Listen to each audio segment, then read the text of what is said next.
Barroso, the EU has come a long way since its foundation, as has the EPP. As a former Prime Minister of Portugal and the current President of the European Commission for a second consecutive term, what can you say about the EU's impressive evolution and the EPP's role in this? The fact is that now we are a much stronger European Union.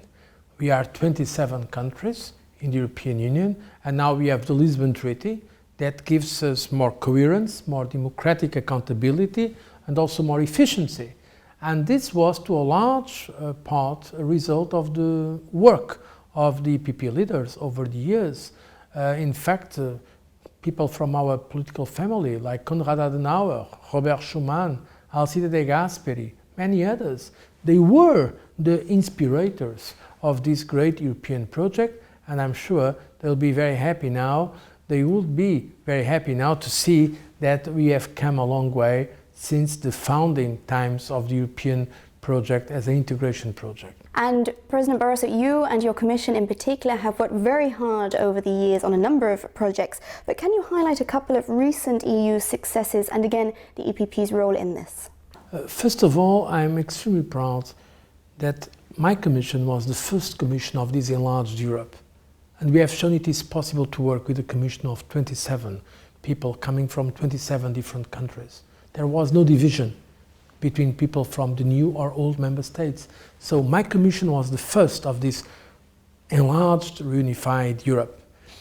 In more concrete terms, I think the most important achievements of the Commission were our response to climate change and building of energy policy for Europe, but also our response to the economic crisis, where we have adopted a collective program to face the economic difficulties, but also to propose regulation and supervision for the financial sector.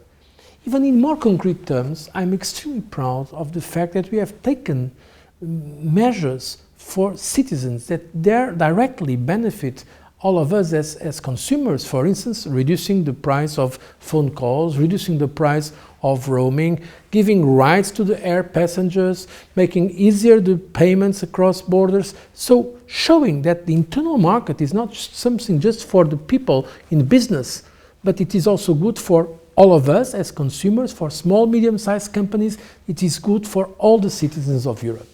What are your feelings now that Germany and Europe are reunited in the European Union? I was extremely happy and even moved when I took part in that celebration of the fall of Berlin Wall. I was there with Chancellor Merkel, also with the President of the European Parliament, Jerzy Buzek from Poland. And it was not only the celebration of the reunification of Germany, which is of course extremely important for all of us, but also the reunification of Europe. And the contribution of Europe to that was very important, because during the totalitarian communist regimes, many people underground were saying, let's have a democracy, let's make our countries go back to Europe. The idea of Europe was associated with the idea of freedom. And that is why I think it is so important to have now this enlarged European Union reunified along the values of freedom, solidarity, and to build a real social market economy. These are our values, and I think we should be proud of what we have achieved to make those values a reality. And if we talk about the future on this momentous occasion, what are your hopes for Europe? For the future, I think it is very important that Europe is ready to play its role globally. It's quite evident that today even the biggest member states of the European Union need the European dimension. When we speak with our American friends, or when we speak with our Russian or Chinese or Indian partners, if we act together, we can really make a change for the better, for the world. And this is my first priority now, globally, to make the Lisbon Treaty work, so that we are more effective. Has the dream of Europe's founding father for you now become a reality? I very often ask myself, are we or not fulfilling that dream? In some areas, I think we have done it already. In fact, I think we even went beyond its expectations.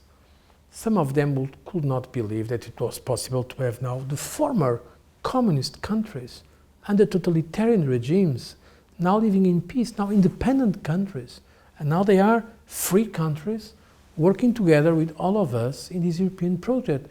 So it's a case where the dream was not only fulfilled, but I think it was better than the initial dream. In other areas, we still have to work more, because we still have many issues in Europe to have to solve. And that's, I believe, what it is in our program for the next years.